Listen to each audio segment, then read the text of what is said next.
இதற்கு பிறகு அனைத்து இந்திய அண்ணா திராவிட முன்னேற்ற கழகம் பல்வேறு சோதனைகளையும் பல்வேறு இன்னல்களையும் அடைந்திருந்தது. ஏன் கட்சி இரண்டாக பிளவுபட்டது, சின்னம் முடக்கப்பட்டது.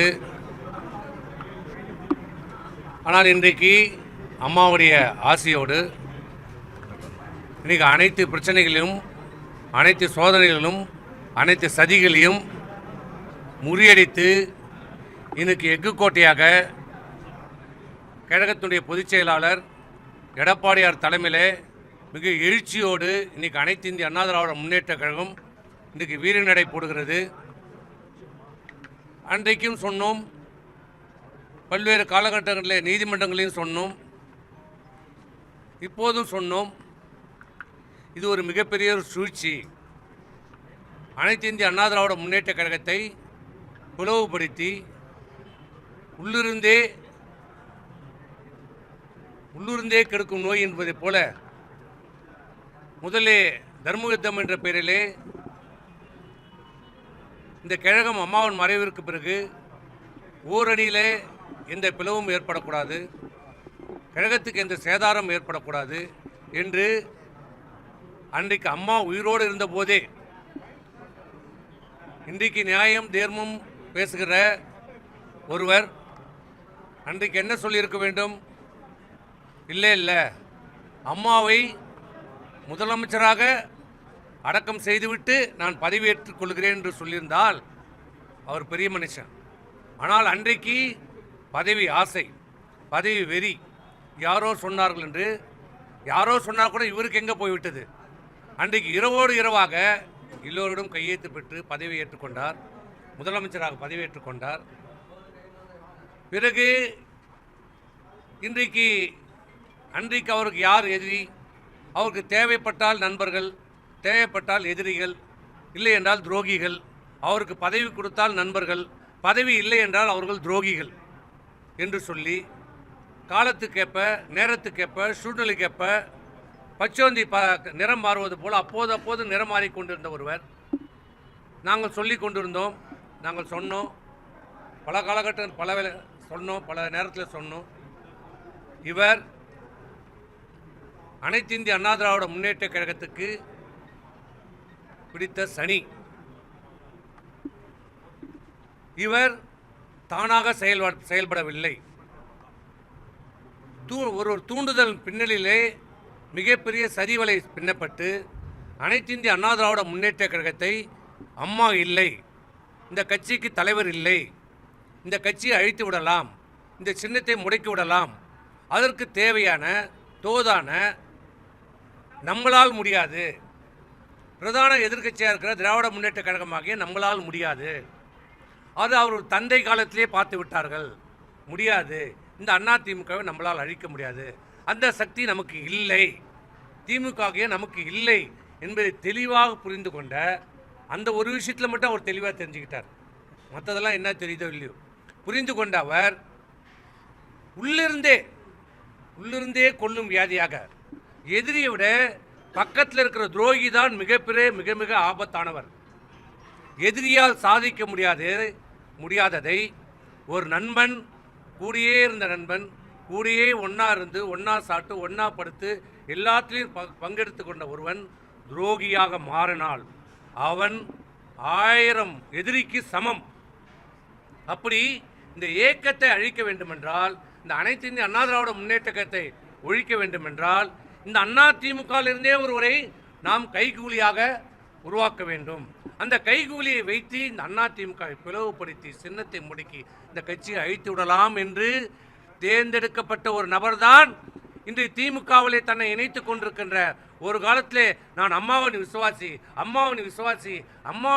என்று சொல்லி அம்மாவையும் ஏற்றி, அம்மாவை சுற்றி இருக்கிற அந்த குடும்பத்தாரையும் ஏமாற்றி தமிழகத்தினுடைய முதலமைச்சர் பதவி வரை அனுபவித்தது மட்டுமல்ல, இந்த கட்சியினுடைய ஒருங்கிணைப்பாளராக கூட இருந்து கொண்டு, இன்னும் சொல்ல போனால் இந்த இயக்கத்திற்கு எதிர்ப்பாக அம்மாவின் மறைவிற்கு பிறகு இந்த இயக்கத்தை அம்மா தொடர்ந்து இரண்டாவது முறையாக வெற்றி பெற்ற அந்த அம்மாவுடைய ஆட்சியை கவுப்பதற்கு திமுகவோடு துணை கைகோர்த்து கொண்டு அந்த ஆட்சியை கவுறுவதற்கு வாக்களித்த அந்த பன்னீர்செல்வத்தை மன்னித்து மீண்டும் இந்த இயக்கத்தில் இணைத்து கொண்டு இந்த இயக்கத்துடைய ஒருங்கிணைப்பாளர் பதவியும் கொடுத்தோம்.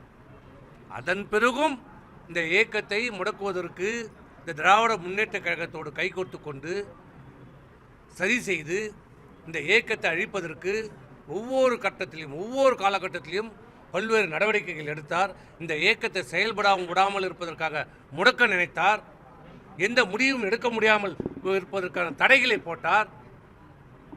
ஒவ்வொரு முடிவு எடுத்தாலும் அதற்கு காலந்தாழ்த்தினார், முடக்கம் செய்தார், செயல்படாமல் பார்த்து கொண்டார். அதிமுக வேகமாக செயல்படாமல் பார்த்து கொண்ட பணியை, திராவிட முன்னேற்ற கழகம் செய்ய வேண்டிய பணியை, திமுக செய்ய வேண்டிய பணியை உள்ளிருந்தே அண்ணா திராவிட முன்னேற்ற கழகத்தில் இருந்து அது அண்ணா திராவிட முன்னேற்ற கழகத்துடைய ஒருங்கிணைப்பாளராக இருந்து கொண்டே அந்த பணியை அதிமுக எதிரான பணிகளை செய்து கொண்டிருந்த ஒருவர் பிறகு எந்த இயக்கம் அவருக்கு பதவி தந்ததோ, எந்த இயக்கம் அவருக்கு சேர்மன், நகரமன்ற தலைவர், சட்டமன்ற உறுப்பினர், அமைச்சர், தமிழ்நாட்டுடைய முதலமைச்சர், இந்த இயக்கத்துடைய ஒருங்கிணைப்பாளர் பதவி தந்ததோ, இந்த அலுவலகம் இந்த அலுவலகம் புரட்சித் தலைவர் எம்ஜிஆருடைய துணைவியார் திருமதி ஜானகி அம்மையார் கொடுத்த இந்த இயக்கத்திற்கு கொடுத்த தானமாக கொடுத்த எந்த எதிர்பார்ப்பும் இல்லாமல் எந்த ஒரு நயா பைசா வாங்காமல் இந்த இயக்கத்திற்காக கோடிக்கணக்கான தொண்டர்களுக்காக தானமாக வழங்கிய கோயில் போன்ற அதிமுக தொண்டர்களுக்கு கோயிலாக கருதப்படக்கூடிய இந்த அலுவலகத்தை இங்கு நின்று கொண்டிருக்கிறதே, இந்த அலுவலகத்தை தன் காலால் எட்டி உதைத்து செய்த பாவம். அதனால் கட்சியினுடைய பொதுக்குழு இதற்கு மேல் இவருடைய துரோகத்தை சகித்துக் கொள்ள முடியாது. இதற்கு மேல் இவருடைய சதி திட்டத்தை நாம் தாங்கிக் கொள்ள முடியாது. அனைத்து அண்ணா திராவிட முன்னேற்றத்தை அழித்து விடுவார் என்று பொதுக்குழுவால் முடிவெடுக்கப்பட்டு இப்படிப்பட்ட சதிகாரர்கள், துரோகிகள், கைகூலிகள், காட்டி கொடுப்பவர்கள், எட்டப்பர்களை இந்த இயக்கத்தில் இனி இருக்கக்கூடாது என்று பொதுக்குழு தீர்மானம் ஏற்றி இவர்களை வெளியேற்றியது. வெளியேற்றிய பிறகும் பல்வேறு டிராமாக்களை போட்டார், நடித்தார், நாடகம் போட்டார், அழுதார், உருண்டார், புரண்டார். நியாயமாக ரொம்ப நியாயஸ்த மாதிரி பேசுகிற மாதிரி எனக்கு எந்த பதவியும் வேண்டாம், என்னை சேர்த்துக் கொள்ளுங்கள். பாம்பை வீட்டுக்குள்ளே என்னாகும், விட்டா என்னாகும், ஆமையை வீட்டுக்குள்ளே விட்டா ஆமாம் அமைதியாக தான் இருக்கும், ஆனால் வீடு விளங்காது, நாசமாக போடும். எனக்கு எது வேணும்? எல்லாரும் ஒருங்கிணைக்க வேண்டும். திருமதி சசிகலா அவர் ஒருங்கிணைக்க வேண்டும், டிடிவி தினகரனை ஒருங்கிணைக்க வேண்டும், ஓபிஎஸ் அவர்கள் வந்து இப்படி ஒரு முறையும் சொல்லினார். ஆனால் இவங்க 3 பேரும் ஒன்றா ஒரு நாளாக பார்த்துக்கினாங்களா? தயவு செய்து நாட்டு மக்களை கேட்குறேன், இவர்கள் பேசியதை இந்த பத்திரிகைகளும் ஊடகங்களும், சில பத்திரிகைகளும் சில ஊடகம், நான் எல்லாரையும் சொல்ல மாட்டேன், இவர்கள் பேசியதை நியாயப்படுத்தி இன்றைக்கி பத்திரிகைகள் கூட எழுதியிருக்கிறாங்க. இன்னமும் ஒரு தியாகம் செய்துட்டு இன்னமும் வேற ஒரு கட்சிக்கு போகிற மாதிரி இன்னும் எழுதுறாங்க. இதே நாங்கள் யாராவது செய்திருந்தா எங்களை கழுவி ஊற்றிருப்பீங்க. இது எங்களை கழுவி ஊற்றிருப்பீங்க. ஆனால் இன்னமும் ஒரு பெரிய தியாகி, ஒரு தியாகம் செய்துட்டு அண்ணா திமுகவுக்கு போகிற மாதிரி இன்றைக்கி பத்திரிகைகளை ஒரு தோற்றத்தை, பிம்பத்தை உருவாக்க பார்க்கறது. ஆனால் இவர் யார், எப்படிப்பட்டவர்? நான் அண்ணா திமுக ஒருங்கிணைக்கப் போகிறேன், அண்ணா திமுக ஒருங்கிணைக்கப் போகிறேன்னு சொன்ன இவர்கள் என்றைக்காவது எப்போதாவது இவர் யாரோட ஒருங்கிணைந்து போயிருக்கிறாரா, பேசியிருக்கிறாரா? இன்னைக்கு திமுக போய் பார்க்குறாரு, அப்புறம் மறுநாள் போய் அமித்ஷா போய் பார்க்குறாரு, அப்புறம் அங்கேயே போய் பார்க்குறாரு, அப்புறம் இலங்கைக்கு போகிறாரு, எங்கே போகிறார், எங்கெங்கேயோ போகிறாரு, யாரையே பார்க்குறாரு. ஆனால் இன்றைக்கி என்ன நடந்தது? நாங்கள் சொன்னது இன்றைக்கி உண்மையாகி இருக்குது. இன்றைக்கி உண்மையாகிறதுல ஊடக பத்திரிகைகள் நாங்கள் கேட்குறோம், பொதுமக்களையும் நாங்கள் கேட்குறோம். நாங்கள் அன்றைக்கி சொன்னது இன்றைக்கி உண்மையாகி விட்டதில்லை. இவர் திமுகவோடு, முதலமைச்சரோடு நெருங்கிய தொடர்பு இருக்கிறார், திமுகவுடைய பி டீமாக இருக்கிறார். திமுக சொல்கின்ற வகுத்து கொடுக்கிற திட்டங்களை, சதி திட்டங்களை, அண்ணா திமுகவை நீங்கள் அழிக்க வேண்டும், அண்ணா திமுகவை பிளவுபடுத்த வேண்டும், அண்ணா திமுகவை வாக்கு வங்கி சிதறடிக்க வேண்டும், அண்ணா திமுகவின் சின்னத்தை முடக்குவதற்கு வைக்க வேண்டும் என்று நீங்கள் வழக்குகளை போடுங்கள். வழக்கு மேலே வழக்குகளை போட வைத்தது யார் இன்றைக்கு தெரிகிறதா? யார் செய்தது? இது எல்லாம் ஓபிஎஸ் திமுகவுடைய ஒரு பினாமி. செய்தது யார்? இது அனைத்தும் செய்தது திராவிட முன்னேற்ற கழகம். இன்றைக்கு வெட்ட வெளிச்சமாக இருக்கிறது. ஓபிஎஸ்ஸின் பின்னால் யார் இருந்தது? திமுக, திமுகவுடைய தலைவர். இதுதான் உண்மை. நாட்டு மக்களுக்கு இன்றைக்கு துரோகம், தோலுரிக்க காட்டப்பட்டிருக்கிறது. துரோகத்திற்கு என்றைக்குமே ஜெயிச்சதாக சரித்திரம் இல்லை. ஒரு விதத்தில் நாங்கள் அதிமுக இன்னைக்கு எல்லாரும் இன்னைக்கு தான் எங்களுக்கு பொங்கல் தீபாவளி. ஏன்னா இப்போ நாங்கள் 2026 தேர்தலை வெற்றி தேர்தலை எதிர்நோக்கி கொண்டிருக்கிறோம். எங்களை கொஞ்சம் நெஞ்சம் பிடிச்சிருந்த சனி இன்னையோட விட்டது.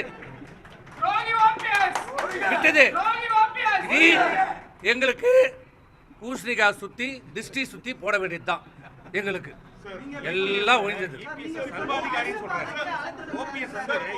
இன்னொன்னு சொல்லியிருக்கிறார் முக்கியமா, இதை நீங்க தான் சொல்லணும். நான் என்னைக்குமே தீய சக்தின்னு சொன்னதில்லை.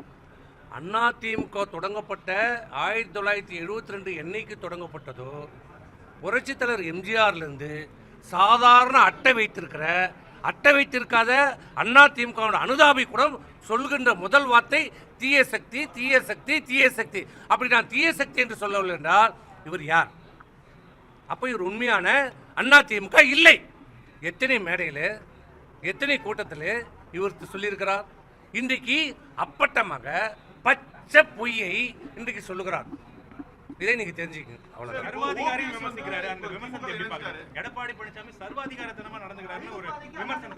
துரோகி எதை வேணாலும் சொல்லுவாங்க. துரோகி சொல்வதற்கெல்லாம் எங்களுக்கு கவலை இல்லை.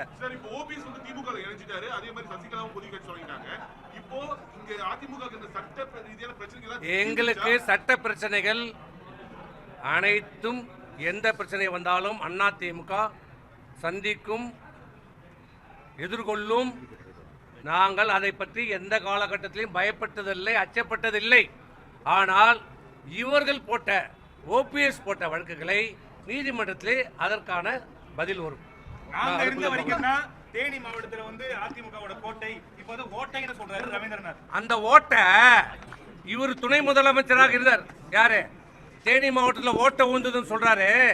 அந்த தேனி மாவட்டத்தில் தான் இவர் துணை முதலமைச்சராக இருக்கின்ற போது அந்த இடைத்தேர்தல் வந்தது. ஆண்டிப்பட்டியில் அம்மா நின்று வெற்றி பெற்ற, புரட்சி தலைவர் நின்று வெற்றி பெற்ற ஆண்டிப்பட்டி இவர் குடியிருக்கிற ஊர் பெரியகுளம் தொகுதியில் இடைத்தேர்தலில் தோல்வி அடைந்தது. ஓட்ட ஊந்ததான். நான் அதான் சொல்லிட்டு போறேன்.